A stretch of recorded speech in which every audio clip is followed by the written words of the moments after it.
Okay? Salamat sa Panginoon. Salamat. Muli magandang gabi. Salamat Sister Elvie at sa lahat ng mga kapatid na narito ngayon. So, napakaganda pong talata na iniiwanan sa atin ng Panginoon sa John chapter 15 verse 7. Ito po'y kanyang pangako. At hindi lang kay basta pangako, ito po'y kanyang utos na if you abide in me, sinasabi niya. John chapter 15 verse 7. If you abide in me and my words abide in you, you can ask anything in my name and it shall be given unto you. If you abide in me, kung kayo'y mananatili o magsipanatili sa akin, at ang mga salita ko'y magsipanatili sa inyo,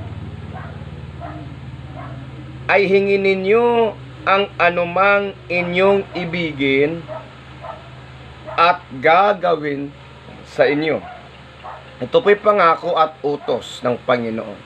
At sa lahat po ng mga nakaantabay sa ating channel sa Ladder to Heaven TV, nanonood sa YouTube sa channel na ito, magandang gabi sa lahat at naway ang pagpapala ng Diyos ay mapasa inyo sa lahat ng dako kung saan man kayo naroroon, sa lahat ng dako ng Pilipinas at saan mang dako ng mundo. So, pag-uusapan natin, let's talk about the beauty of being connected with the Lord. The beauty, ang kagandahan, the beauty of being connected with the Lord. Pagka sinasabing connected, tayo po ay we will keep in touch. Nagkakaroon po tayo ng kaugnayan sa Panginoon. Yung relationship po ay nagkakaugnay lamang kung ang dalawang partido ay nagmamahalan. Makinig kayo ha. The relationship will be connected when two persons love each other. The Lord displays His love and we also displays our love to God. Nagkakaroon po ng ng connections, ng mananatili. Naintindihan? So, sinasabi niya, if you abide, if you connect, if you abide in me, and my words. So the connector between us and God is His word. The connector between us and God is His word. You cannot connect the Lord without His word. It is impossible to be connected with the Lord without His word. Because the only connector that we have to the Lord is His word. The only connector that we have with the Lord is His word. Ang kanyang salita. Kaya nang ang tao ay pagka sinasabi, I love you, at saka yung isa naman ay sumasagot, I love you too, because of that word, they connected to each other. Amen. Amen. Di naman po pwedeng ang isa magsabi ng I love you at saka sinasabi ng isa ay wala akong pakialam sa'yo. So, they will not be connected. Naintindihan? Hallelujah. Praise the Lord. Sige, yung declaration natin. I am blessed. I am anointed. Highly favored.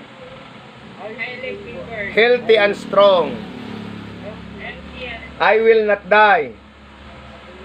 I will live and declares the works of the Lord. Oh, that is the word of the Lord. The words of the Lord is the only connector that we have, so that we will become partners of God. Partners. Tayo magiging kabiyak ng Panginoon in the Spirit. Kaya sinasabi ng Biblia, sa pahayag na we are the bride and the Lord is our groom. Na siya po ay babalik upang ang kanyang bride ay kukunin niya. So the only connections that we have is the word of the groom. Hallelujah. Naintindihan? If you abide in me and my words abide in you, you can ask anything in my name and it shall be given unto you. So how powerful is the word? That is the assurance, that is the decree. When you are connected with the Lord, the words of the Lord works in you. Ang kanyang salita po ay mananahan, mananatili, at siya po'y gumagawa doon sa iyong kalooban, yung salita ng Panginoon.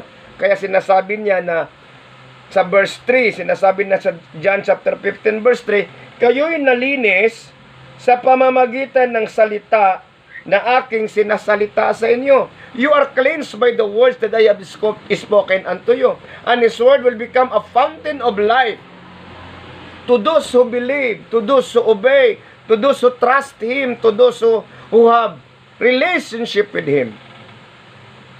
Yung salita po ang pinanghahawakan natin. Kaya pong salita po natin ay pinanghahawakan ng Panginoon. If we really true to our words, we will obey Him because He is faithful in His word. Siya po ay, ang Panginoon po ay faithful, tapat sa kanyang salita at ng kanyang sinasabi na tayo ililigtas. Ililigtas niya tayo ng sinasabi, pagpapalain tayo, pagpapalain niya tayo. Hindi po tayo pinapabayaan ng Panginoon. Kahit na anong pong pagsubok ang dumating sa ating buhay, God will never leave us nor forsake us. Yan pong kanyang salita. So His word will become our key. Ang salita niya ay naging susi po ng ating pagtatagumpay sa buhay. Ang kanyang salita po ay nagiging susi upang tayo magtagumpay. At sinasabi niya, anuman ang iyong hingin ay aking gagawin pagka ang salita ko ay mananatili sa inyo, mananahan sa atin, sapagkat ang salita ng Diyos ay may kapangyarihan. Kaya sinasabi ng Panginoon, kung mayroon kang pananampalataya, sasabihin mo sa bundok, lumipat ka doon sa dagat, ay ang bundok susunod sa iyong salita. Sa pamamagitan ng pananampalataya, ganun po kapangyarihan ang salita ng Panginoon. Because the word itself is illustrated the power of the Lord. Nagpapakita po ng kapangyarihan ng Diyos ang kanyang salita. Kaya sa verse 8, sinasabi niya, here is my Father glorified, that ye bear much fruit, so shall ye be my disciple. Sa ganito, luwalhati ang aking Ama, na kayo'y magsipagbunga ng marami, at kayo'y magiging aking mga alagad. So the very purpose of God, why His word, sinasabi niya na dapat mananatili sa atin, sapagkat sa pamamagitan ng kanyang salita, tayo po ay magbubunga. At ang bunga po natin ay dalawa. Yung bunga pong spiritual na inward, at saka yung bungang spiritual na outward. Yung bungang spiritual na outward, yan po ang nagbibigay luwalhati sa Ama sa pamamagitan ng mga tao na ating madala doon sa kaharian ng Panginoon. When we bring people to Christ, when we bring people to His kingdom, God will be glorified. God will be magnified. When we have the fruit of the Spirit, the Lord will be glorified and the Lord will be magnified. Bakit? Sapagkat kung sa iyong buhay ay nakikita ang bunga ng Espiritu, yung mga taong nakapaligid sa iyo ay makikita nila ang Diyos na tunay sa buhay ng isang tao.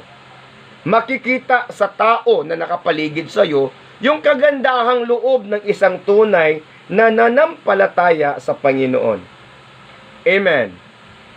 So makikita na when they compared you to other na sinasabi nila, bakit ito? Sabi niya, Kristiyano siya. pero hindi nagbabago buhay niya. Bakit ito? Kristiyano din. Bakit nagbabago buhay niya? Bakit hindi na siya kagaya ng dating pag-uugali na kanyang nasanayan? Sapagkat yung taong may salita ng Panginoon sa buhay niya ay magbabago talaga, sapagkat ang salita ng Diyos, yun po ang magbibigay conviction sa iyo upang iwasan ang mga hindi ka nais-nais na mga gawain sa harapan ng Panginoon, na pagka ito'y labag sa kanyang kalooban, sapagkat ang salita ng Diyos ay nananahan sa atin, di natin gagawin yung mga ayaw ng Panginoon na ating gawin. Amen. Naintindihan natin? Itong mga batasan nga maot, ato na itong mailisdan, tungod kay ang Ginoong Diyos, dili siya gusto atong batasana. Natural na pagka ang isang taong may salita ng Diyos talagang nagbabago, because the word produce changes. The word of the Lord produce changes. The fruit of the Spirit comes from the Lord, from His word. Only the Spirit of God understand the word of God. If the Holy Spirit reside in us, mananatili ang kanyang salita, because naintindihan mo yung salita ng Ama, naintindihan mo ng salita ng Panginoon, because the Holy Spirit will interpret it in you, so that you will be able to understood the words of the Lord. Pagka naintindihan mo yung salita ng Panginoon, ibig sabihin, nagbibigay ito ng katuturan sa buhay mo. Nagbibigay ito ng kaliwanagan sa buhay mo. Kaya sinasabi niya, kung paanong iniibig ako ng Ama. Sa verse 9, kung paanong iniibig ako ng Ama, ay gayon din naman, iniibig ko kayo. Magsipanatili kayo sa aking pag-ibig. The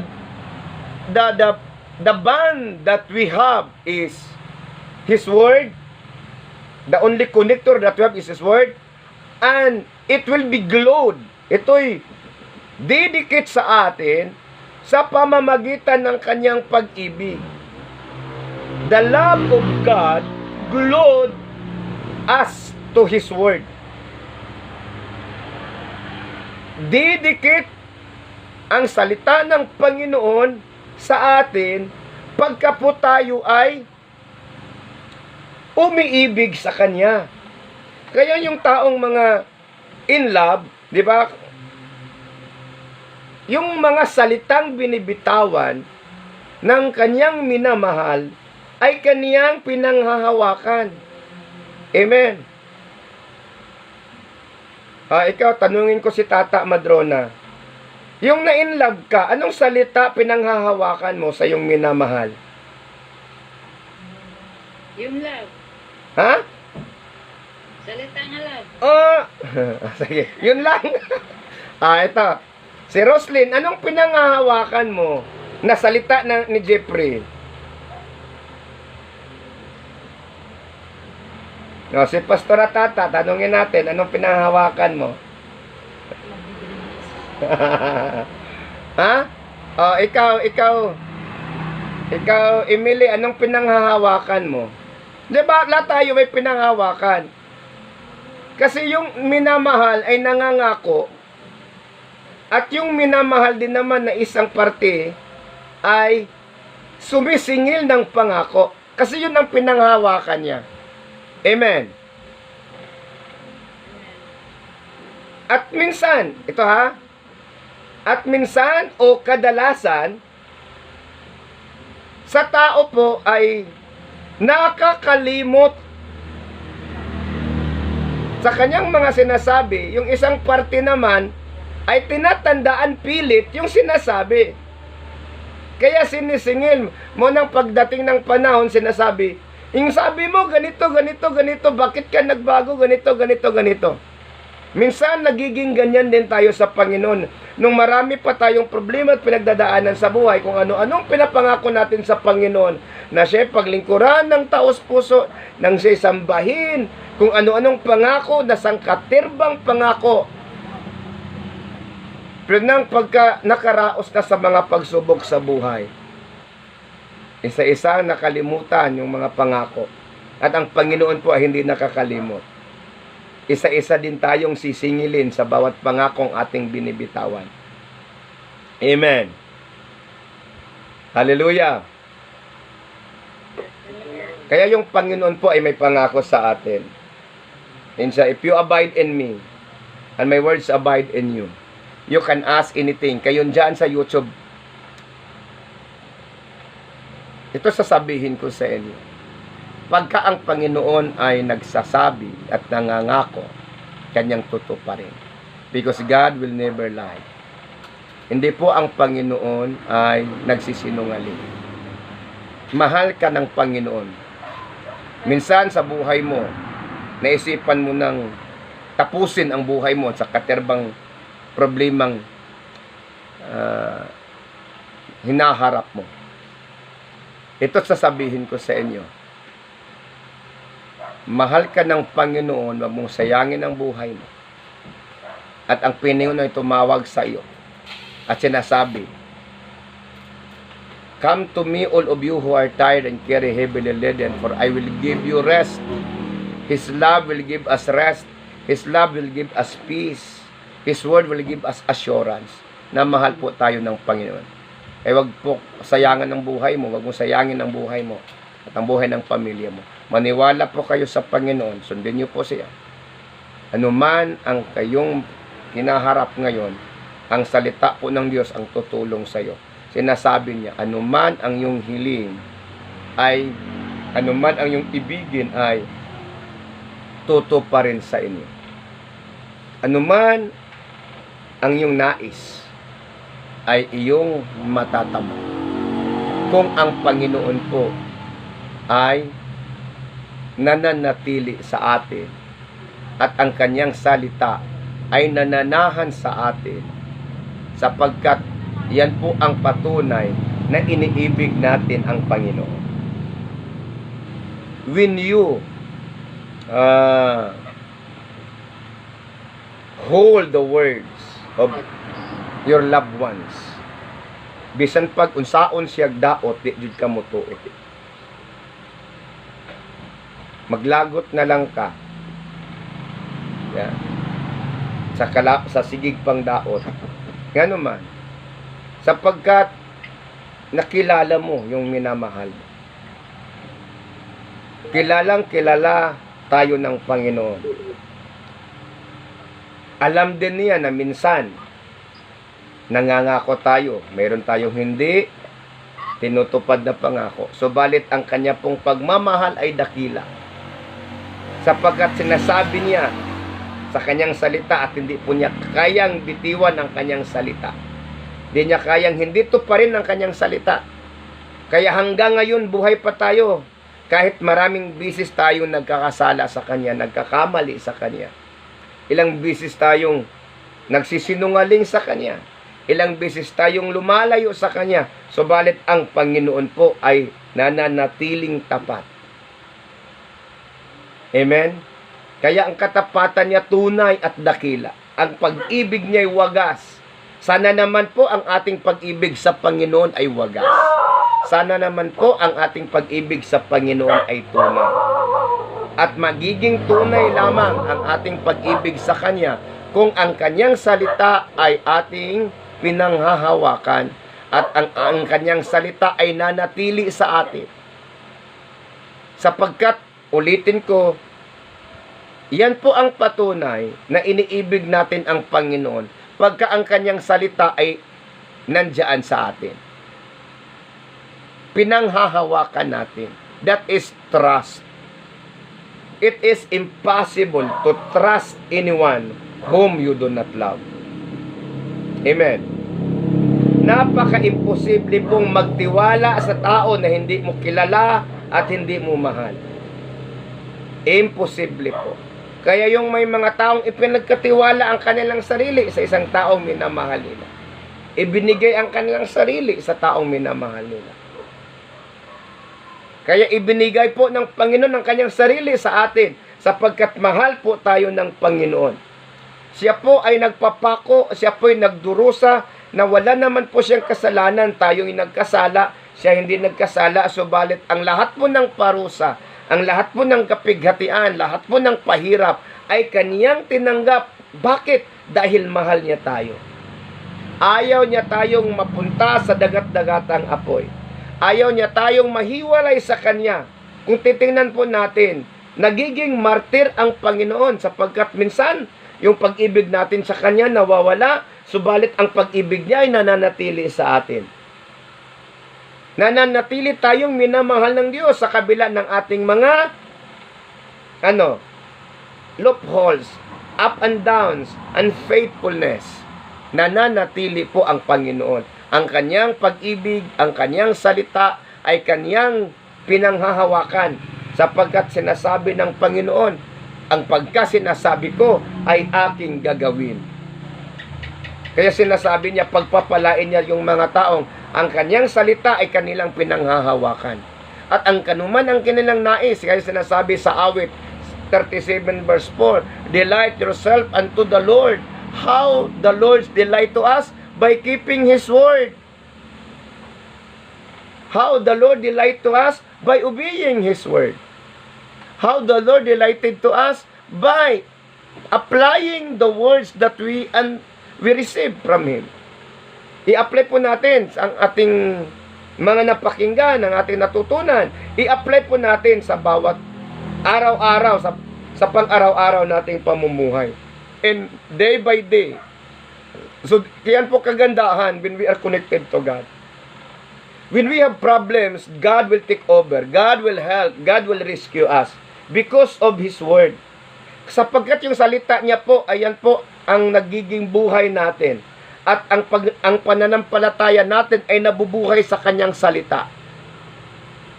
Ang ating pananampalataya, our faith, nagkakaroon po ng buhay dahil sa Kanyang salita.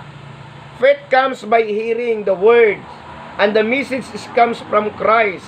Kapag kasi nasabi ng Panginoon na ililigtas tayo niya, pagdating sa problemang katakot-takot na problema, magkakaroon po tayo ng paniniwala, ang Panginoon ay nandyan, at kailanman, He will never abandon us, He will never leave us. Kaya nagkakaroon tayo ng kagalakan sa kabila ng kapighatian, nagkakaroon tayo ng kasayahan sa kabila ng pasakit sa buhay. Bakit? Sapagkat ang Kanyang salita ay nagbibigay sa atin ng lakas. Those who wait upon the Lord shall renew their strength. They will mount their wings like eagles. Inahalin tulad po niya tayo sa agila. Ang paborito po ng agila ay ang bagyo sapagkat the eagles will fly above the wind of the storms. Lilipad po yung agila, mas mataas pa kaysa hangin ng bagyo.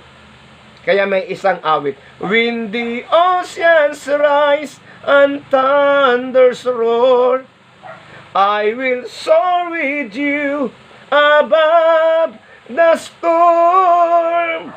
Father, you are king over the floods, and I will be still. Know you are God. How can we know that He is God? Because of His word. How can we know that there is heaven and hell? Because of His word. How can we know that God prepared a place for us? Because of His word. How can we know that there is God? Because of His word. How can we know that we have the future in God? Because of His word. So dapat po ang salita niya ay mananatili sa atin at ang panghahawakan natin. Yan po ang nagiging connector po natin sa Panginoon. At yan po natin mapakita sa Kanya na mahal natin ang Panginoon pagka yung salita po niya ay ating sinusunod. John chapter 14 verse 15, sinasabi niyo po sa Kanyang salita, if you love me, keep my commandments. Lahat po tayo magsabi, if you love me, keep my commandments. If you love the Lord, keep His commandments. Keep His word. Follow His word. Follow His word. Amen. Sabihin mo sa iyong sarili, follow His word. Palakpakan natin ang Panginoon. Kung kayo po ay pinagpapala sa mensaheng ito at sa programang ito, yung kayo pong ang nakaantabay sa YouTube, please like, share, and subscribe At you can also send your prayer request by comment sections. Kung meron po kayong mga ipanalangin at kayo pong nasa virtual set up pong ito, we will hold the word of the Lord. Hawakan po natin ang kanyang salita. Amen. Let us pray.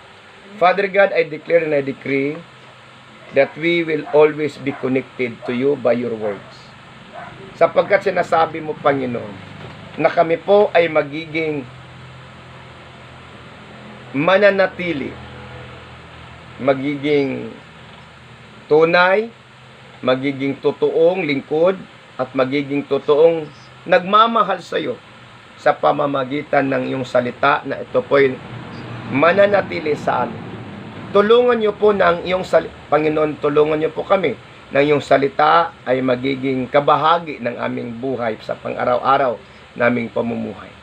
Salamat po, Panginoon, na pagalingin niyo po by your word, sinasabi mo.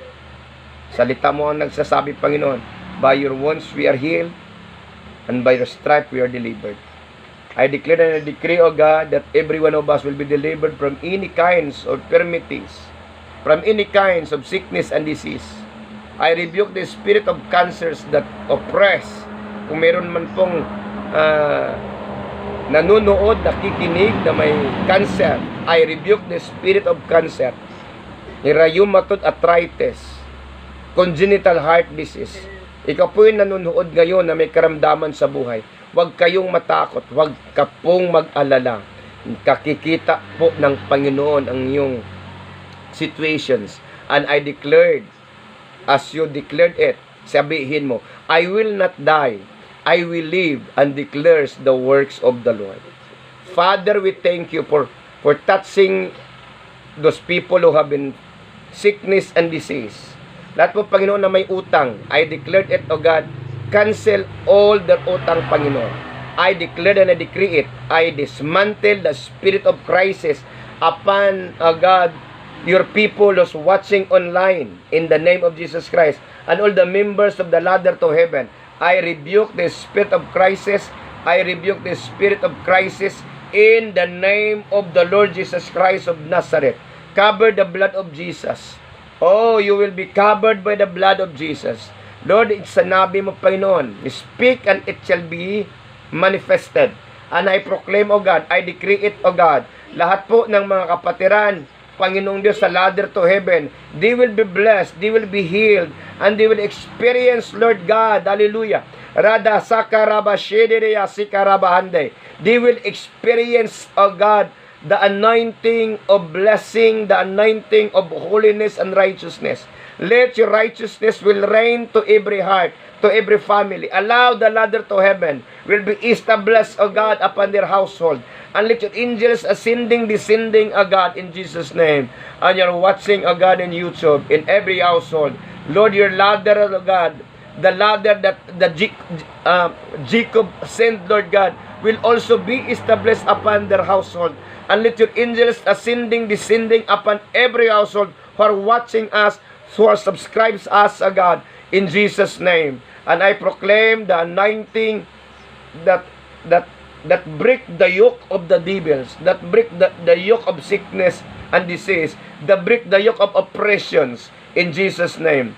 Get out, get out, get out. Let every chain be broken down. Let every walls be broken down. And let these people experience your power in the name of Jesus. Rada sakarabahanda daya sikarabahande.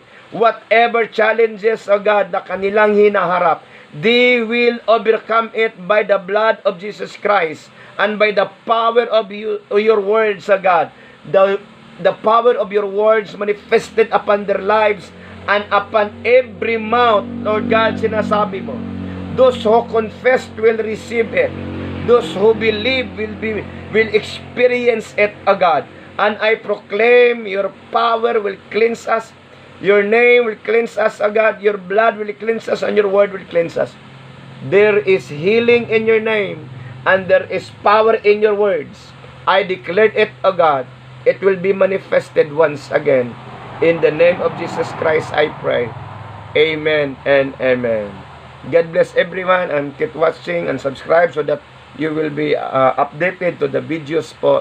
Marami pa pong pagtuturo ang aming ituturo sa inyo, yung mga nanonood po sa atin sa YouTube at saka sa online, sa Facebook. I declare your blessing upon you. The Lord will bless you and keep you. In Jesus' name, God bless.